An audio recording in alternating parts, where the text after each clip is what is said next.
খুব ভালো লাগলো। আগের দিন এসে এখানে সানসেটটা দেখতে পাইনি, আজকে এসে সানসেটটা 3টে বাজলো, 3টের পর আবার ঘুরে যাচ্ছে, এটা 2টো হয়ে যাবে।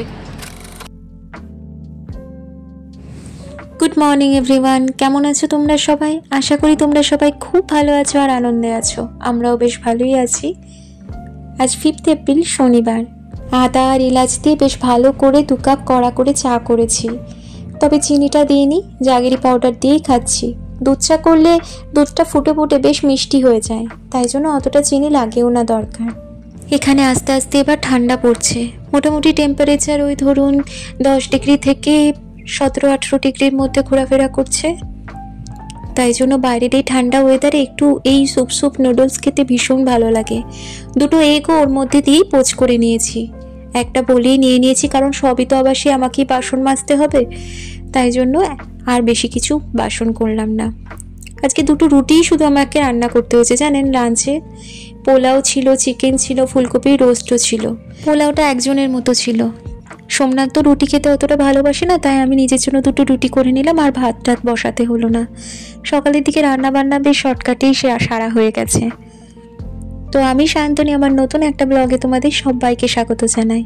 আমরা খাওয়া দাওয়া করে একটু রেস্ট নিয়ে এখন বিকেলে 4টে মতো বাজে বেরিয়ে পড়েছি। এসেছি ফেড স্কোয়ারে, যাবো ডকল্যান্ডসের দিকে, তার আগে ফেড স্কোয়ারটা একটু ঘুরে যাচ্ছি। এখানে ঈদের কোনো অনুষ্ঠান হচ্ছে দেখলাম। এই ফুড ট্রাকটার গায়ের কাজটা কি সুন্দর দেখুন, এটা পাকিস্তানি আর্ট ওয়ার্ক বলে। বালুচিস্তান থেকে এই আর্ট ওয়ার্কটার অরিজিন, বেশ সুন্দর লাগলো। এখানে এই ধরনের সমোসা, চাট, গোলগাপ্পা, মানে আমাদের ফুচকা, কাঠি রোল, এই সব কিছু বিক্রি হচ্ছিল। আমার ওই আর্ট ওয়ার্কটা দেখতে খুব ভালো লেগেছে। যাই একটু মেন স্কোয়ারটার দিকে যাই, দেখি কি হচ্ছে ওখানে।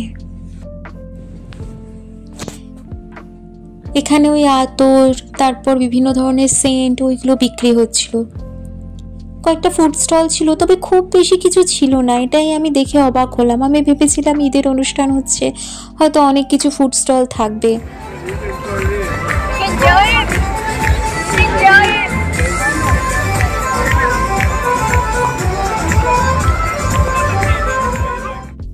কত লোক এসে দেখছে নাচটা দেখুন, কোনো রিজিওনাল নাচ হবে মেবি।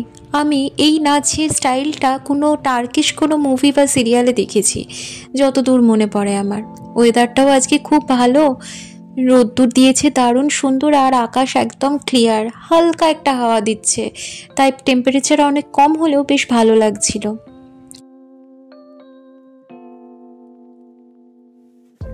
আমরা চলে এসেছি ইয়ারা নদীর ধারটাতে। একটু দাঁড়িয়ে ভাল লাগে এইখানটা দিয়ে হাঁটাচলা করতে, বা দাঁড়িয়ে ইয়ারা নদীটা দেখতেই খুব ভালো লাগে। ফেড স্কোয়ারের একটা দিক দিয়ে আসলেই এই ইয়ারা রিভারটাকে পাওয়া যায়। এই বোটগুলো চলাফেরা করে দেখতে আমার তো খুব মজা লাগে। এটা দেখুন একটা স্পিড বোটের মতো, 2জন মাত্র চেপেছে। খিদে পাচ্ছিল, 6টা মতো বাজে তো বিকেল, তাই 2জনে 2টো চিকেন স্নিটজেল হটডগ নিলাম। বেশ ভালো লাগলো খেতে। $7.5, ভেতরে চিকেন রয়েছে অনেকটা, আর লেটুস ছিল, আর কিছুটা মায়োনিজ ছিল। $7.5 নিল, আমাদের ভারতীয় মুদ্রায় ওই 400 টাকা মতো। তারপরে ট্রামে উঠে পড়েছি, ডকল্যান্ডসের দিকে যাচ্ছি।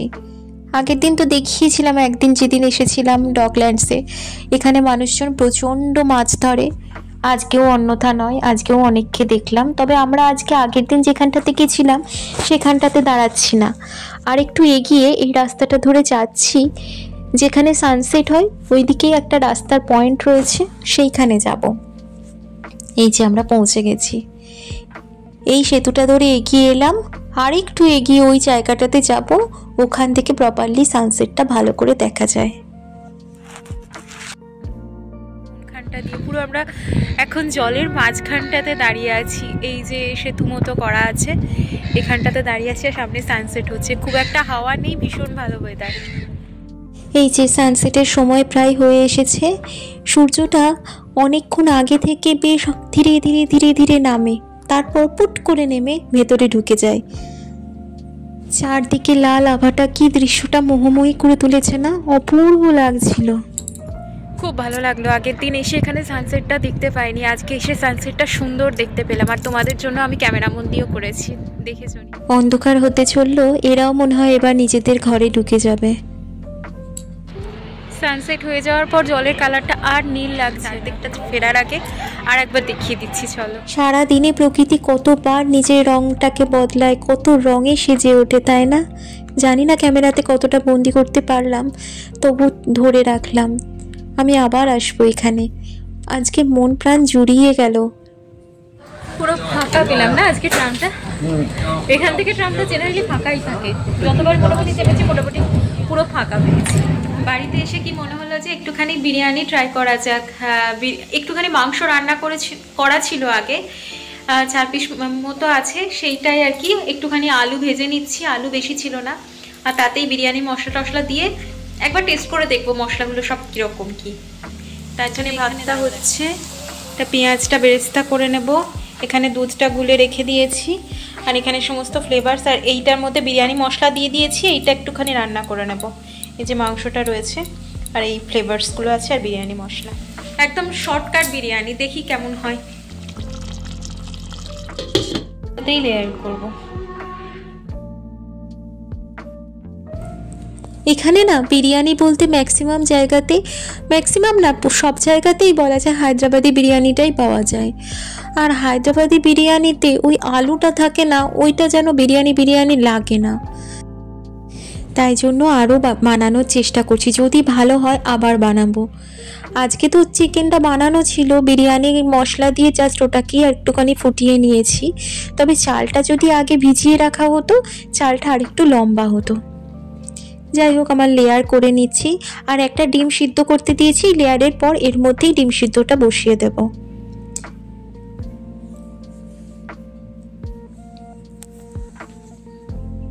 আমার কাছে কেশর ছিল না, তাই জন্য দুধের মধ্যে হলুদ দিয়েছি, তার মধ্যে একটুখানি ফ্লেভারস দিয়ে সেইটাই আমি ঢেলে দিলাম। শেষে একটু ঘিও দিয়ে দিচ্ছি, আর এক্সট্রা ঘি দেবো না, খুব বেশি ঘি দিলে খুব রিচ হয়ে যাবে। দেখা যাক এটা কেমন হয়। ভালো করে দমের জন্য আমি এই ফয়েল পেপার মুড়িয়ে দিলাম, এতে ভালো দমটা হবে। আর একদম লো ফ্লেমে এটা ওই আধ ঘন্টা মতো দম দিয়েছি। তারপরে 5 মিনিট রেখে দিয়ে খুলে নিচ্ছি। গন্ধটা না একদম মোমো করছে সারা ঘরে।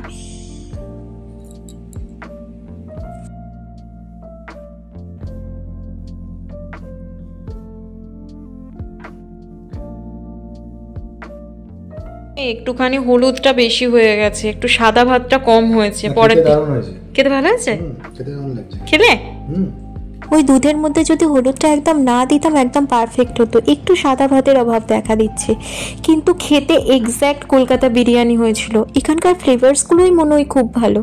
এর আগে আমি কলকাতাতে বানানোর চেষ্টা করেছি, কিন্তু এত ভালো হয়নি। ঘড়িতে বাজে রাত 3:05। আমরা দাঁড়িয়ে আছি ফ্লিন্ডার স্ট্রিট স্টেশনের সামনে।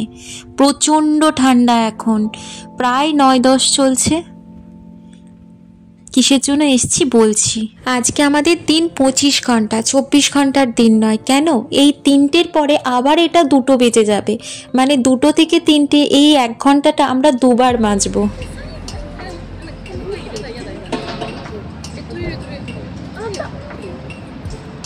এই দেখো ঘুরে যাচ্ছে,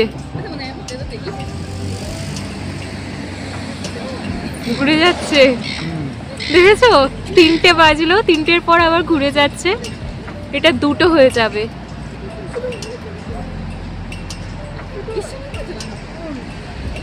আমরা 1 ঘন্টা আজকে রাতটা বেশি ঘুমাবো, যদিও আজকে আমি ভিডিও করছি। পুরোটা ঘুরতে পারলে, পিছনের দিকে তো যেতে পারে না কাঁটাটা, তাই জন্য পুরোটা ঘুরলো। 3টের পরে 2টো বেজে যাবে, তাই জন্য 3টের পরে পুরোটা ঘুরে 11টা 12টা 1টা, এবার 2টোতে গিয়ে থেমে যাবে। দেখাচ্ছি, এই যে ঘুরতে খানিকক্ষণ সময় লেগেছে। এখন কটা বাজে ঘড়িতে? 2:15। তাহলে 2:15তে গিয়ে স্টপ হবে। ডিজিটালি ঘড়িতে দেখাচ্ছে এখন 2:14। ওকে, তাহলে 2:14তে গিয়ে থামবে। স্টপ স্টপ হয়ে গেছে। ইয়েস, চলো। ঠান্ডা প্রচণ্ড, তো এইটা দেখানোর জন্য এখানে আসা। এই যে 3টের পরে আবার 2টো বেজে গেল, এটাই হচ্ছে ওদের এটাই হচ্ছে অ্যাকচুয়াল নর্মাল টাইম। আর যখন গ্রীষ্মকাল পড়ে ডে লাইট সেভিংটা অন হয়, ওরা তখন দিনের আলোটা বেশি সময় উপভোগ করবার জন্য ওই টাইমটাকে এগিয়ে নিয়ে যায়, তাই জন্য তখন ডে লাইট সেভিং অন হয়ে যায়। এইটাই আর কি। অক্টোবর মাসের ফার্স্ট রবিবারে আবার 2টোর পরে ডাইরেক্ট 3টে বেজে যাবে, 2টো আর 3টের টাইমটা স্কিপ হয়ে যাবে। এখন যেমন 3টের পর আবার ব্যাক করে 2টোতে চলে আসলো, তখন 2টোর পর আবার 3টে বেজে যাবে। তো আজ থেকে এখানে ডে লাইট সেভিংটা অফ হলো। আজ থেকে ইন্ডিয়ার সাথে আমাদের টাইমের পার্থক্য 4.5 ঘন্টা, এতদিন ছিল 5.5 ঘন্টা। এটা NSW, তাসমানিয়া, ভিক্টোরিয়া এই জায়গাগুলোতে হয়, সব জায়গায় নয়। আমরা ঢুকে গেছি আমাদের অ্যাপার্টমেন্টে। তো ভিডিওটা এখানেই শেষ করছি। তখন ভিডিওটা শেষ করিনি, ডিনার করতে করতে ভেবেছিলাম এটা যদি দেখাতে পারি, তাই জন্য। তো যদি কিছু ভালো লেগে থাকে ছেড়ে যাওয়ার আগে অবশ্যই চ্যানেলটা সাবস্ক্রাইব করো, লাইক করো আর কমেন্ট করে আমার পাশে থেকো। তোমাদের কেমন লাগছে জানিও। আজকে আসছি, গুড নাইট, সবাই ভালো থেকো, টাটা।